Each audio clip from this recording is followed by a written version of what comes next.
really the final thing we did from a vocal candy with Kobe's vocal standpoint is we did some delay throws. So we did those really two ways. And let me show you the two ways that I went about doing those, and this will kind of give you everything you need to do effective reverb and delay throws on lead vocals. So first example is the end of the chorus right here. You're gonna hear I'll be making waves, and right here I'll be making waves. Listen to that in context. Every night, every day, I'll be making waves. So the way is those right there. But as far as this main delay throw right here, literally all I did was I consolidated down the lead vocal and then just moved it over exactly where I wanted it to be. So there's not technically even like a delay send happening on that track. I just manually moved the audio to where I wanted it and then affected the sound. And I'll show you the plugins of how I affected it here in a moment. But that's one way to do reverb and delay throws. Just consolidate down your audio and then move it exactly where you want it, and you're good to go. So let me take off the plugins though and show you kind of what it sounds like without processing. I'll be making waves. I'll be making waves. But I didn't want the delay to be so bright, so I added this Butch Vig vocals on this telephone setting, then FabFilter Pro Q3 right here, and then Avid Lo-Fi, and then Soothe. And all of those are just kind of taming that top end and tucking it in the back of the mix, more like this. I'll be making waves. Just giving it that kind of good, unique character. So that's one way I did delay throws. The other way I did delay throws, and reverb throws, same kind of thing.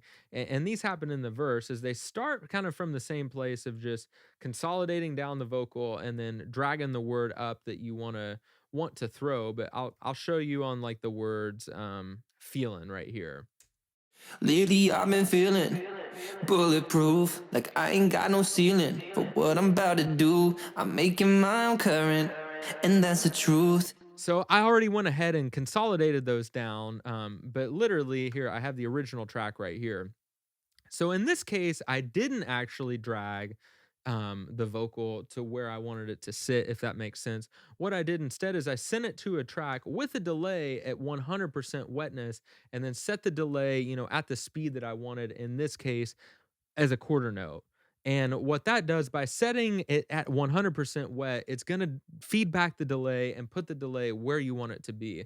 It wouldn't work if you didn't make this knob 100% wet, but I went 100% wet, and that gives me the delay throw that I want in the place and in the timing that I like. So again, just to show the concept right here, I just have auto-tune on right here, and you'll hear the original vocal is right in place with the original vocal. I've been feeling But then when I add the 100% wet delay, we have something that sounds like this without any of the other plugins. lately I've been feeling bulletproof, like I ain't got no ceiling for what I'm about to do. And from there, like so many other things in the song, it was just a matter of EQ, a little bit of drive, a little bit of saturation for color, and then a little bit of reverb after the delay just to make it sit in its place a little bit better. And all that together sounds like this. Lately I've been feeling bulletproof, like I ain't got no ceiling for what I'm about to do. I'm making my own current, and that's the truth. Lately I've been feeling like. Hey friend, Christian Hale here. Thanks so much for checking out today's video. Real quick, I actually wanted to let you know that this video is a part of a larger video, which you can find linked down in the description below or over on the end screen. So if this content was helpful and you want to go even deeper on the subject matter and see it in its full context, definitely go check out that video for more. Thanks as always for watching, and we'll see you real soon.